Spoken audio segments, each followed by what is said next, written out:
ప్రజా సేవకుడుగా ఉండే లక్ష్యం ఉంటే చాలు అని ఆ రోజు బాబు గారు, ఈ రోజు లోకేష్ గారు నిరూపించారు. ఇది కావాల్సిన స్ఫూర్తి. ఈ రోజు మనం చూస్తే కనుక ప్రతి ఒక్కళ్ళు న్యూస్ పేపర్స్ ప్రింట్ చేసి మరీ చెప్తున్నాయి, విశాఖలో 104 మంది, తిరుపతికి 40 మందిని చేర్చేసి సురక్షితంగా వాళ్ళ ఇళ్లకు జరిపించి ఆఖరికి దిగిన ఒక లేడీ చెప్పారు, ఇందుకు కాదా మేము ఓటేసింది, ఓటేసినందుకు బాధ్యతగా మమ్మల్ని తీసుకొచ్చారు ఇది లోకేష్ గారు అని. ఈ రోజు ఒక్క నేతని కాంటాక్ట్ చేయాలంటే ఆఖరికి లాస్ట్ టెన్యూర్లు అవనండి, ఏ నేతలను అవనండి, ఇర్రెస్పెక్టివ్ ఆఫ్ పార్టీస్, చాలా కష్టపడాలి. ఫోన్ చేసి మాట్లాడితే దొరికి ఒక అగ్రనేత నారా లోకేష్ అని చెప్పి రాష్ట్రం అంతా హవా కావాలి. ఇంత ఈజీ యాక్సెసిబులా? ఇంత పీపుల్స్ పర్సనా? ఇంత రియలిస్టిక్ గా ఉంటుందో గవర్నెన్స్ అనేది?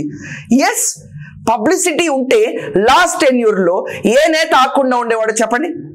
ఇలాంటి సూపర్ 6 మనం ఖచ్చితంగా సఫలితాలు ఇచ్చిన ఒక పథకాన్ని జనాల ముందు చెప్పుకోవడానికి, కాలర్ ఎగరేయడానికి వచ్చిన తరుణాన్ని కూడా తీసి పక్కన పడేసి, లేదు నేను ప్రజల కోసం ఉంటాను, the issue is about Telugu people, వాళ్ళని సురక్షితంగా తీసుకురావాలి, ఎక్కడో హోటల్లో దాక్కుని కూర్చున్నాళ్ళు, పాస్పోర్ట్ కాలిపోయినాళ్ళు, ఏ హోటల్లో వాళ్ళైతే బస చేస్తున్నారో వాటిపైన దాళ్లు జరిగిన ఉక్కిరి బిక్కిరి అవుతున్న సమయాల్లో అసలు మేము చివరికి ఎప్పటికన్నా చేరుకోగలుగుతామా అన్నప్పుడు లోకేష్ గారికి ఫోన్ చేస్తే ఇంత ఇమీడియట్ గా చేరుకుపోయామా అని చెప్పి ఒక రియల్ టైం హ్యాపీనెస్ కనిపించింది దానిలో.